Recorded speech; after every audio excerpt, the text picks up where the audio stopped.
悬爱百丈冰，悠悠花枝俏，悠悠花枝俏。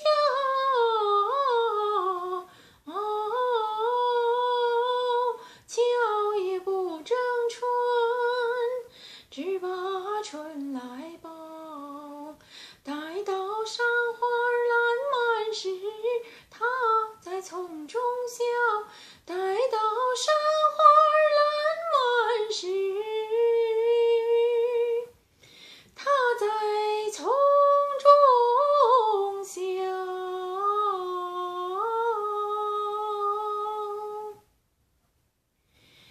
春花秋月何时了？往事知多少？小楼昨夜又东风，故国不堪回首月明中。雕栏玉砌仍犹在，只是朱颜改。问君能有几多愁？恰似一江春水向东流。恰似一江春水向东流。Hello, this is Dr. Do again. This video is outside of medicine. I presented two songs here. Actually, these two songs are the old, ancient style of poem. One was composed by Mao, used the old literal poem style to compose the modern content. Actually, here is worth to mention is the poem in ancient country.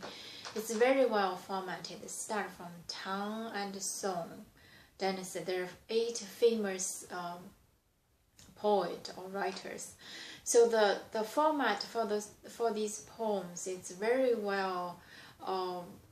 There's so many and different varieties. For example, some of them have the 7 characters horizontally and 7 sentences vertically.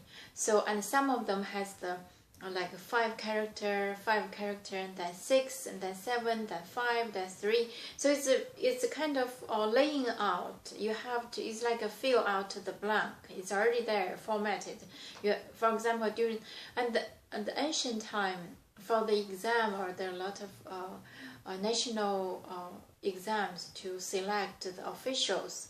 So how do you get into the to serve either the county or the state or the central government? You just take those tests and then write.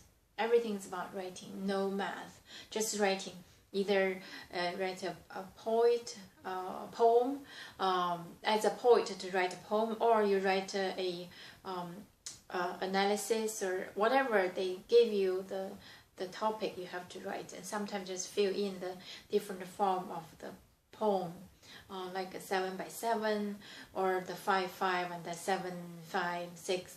So it's very well, and they're different names. So these two, one was by Mao, used one of the format.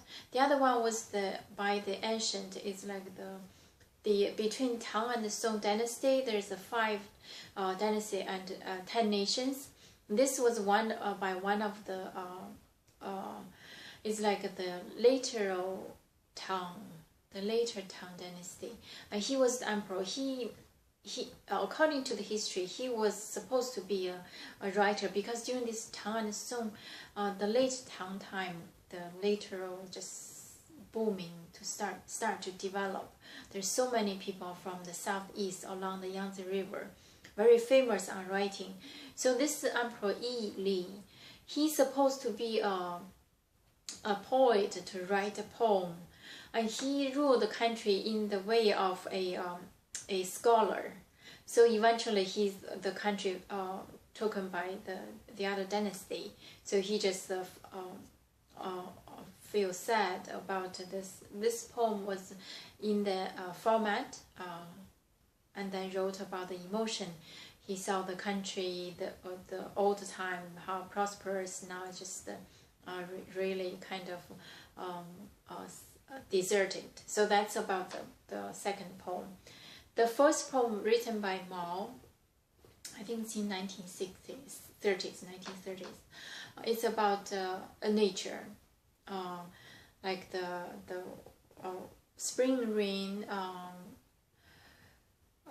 sent the winter away, and the snow, even the snow, still is a message to greet the spring, probably the late winter, early springtime. And the mountain, the cliff, there are a lot of ice and frost. But there's still some flowers. I think in southern area, in the central south area, there's some special like red blooming flowers on the hill.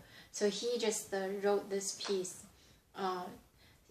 wrote about that special flower. I think he referred to some women in his life, some women or a woman in his life. Somebody says his wife, one of his wife, but he just did not say that. Anyway, so these are the music-wise. The first one was singing in the Beijing opera style. Actually, the melody was Beijing opera, but the lyrics was the poem from Mao. Put together, it's very beautiful. I think my in terms of my mimic is not close enough. There are so many people presented this poem and the song, the Beijing opera. They are very, I think in the May's style, or Little Zhang, Jinqiu Zhang or May. I think pretty much it's May's, Mr. May's style. Probably also Zhang, Jinqiu Zhang, Mr. Zhang, Mr. May's, in between of these two major styles.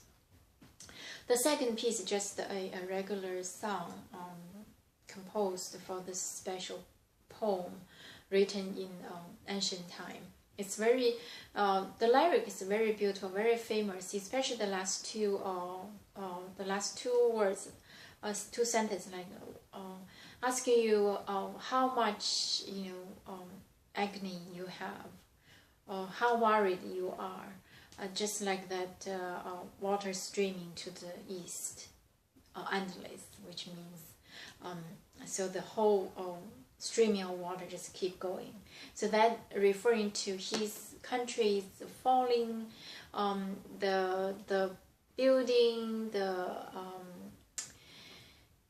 the used to be very beautiful painted building now is faded color, and so that's the emotion, reflect the emotion. So this is about the two pieces I present here. Again, if you're interested, you can search. Mao is a very well-known poet. He wrote so many poems in the ancient style, a very well formatted style. He could write a very long poem about those, and about the hero of ancient, about the nature, about the emotions, about the wars, everything. He was quite productive, actually. So you can search all of his poems. Very, I think, very unique in terms of, very valuable in terms of literal, and also the emotion, and also the history, integrated with the history. And this Emperor Li, Yi Li, you can search him from the later Tang Dynasty. After Tang, before Song, there is some divided country. So there's an emperor called Yi Li, wrote this piece. And it's very famous. And in terms of music, one is Beijing opera, the Mr. May and Mr. Zhang style. The other one just a regular music composer. I don't know who the composer, but it's beautiful.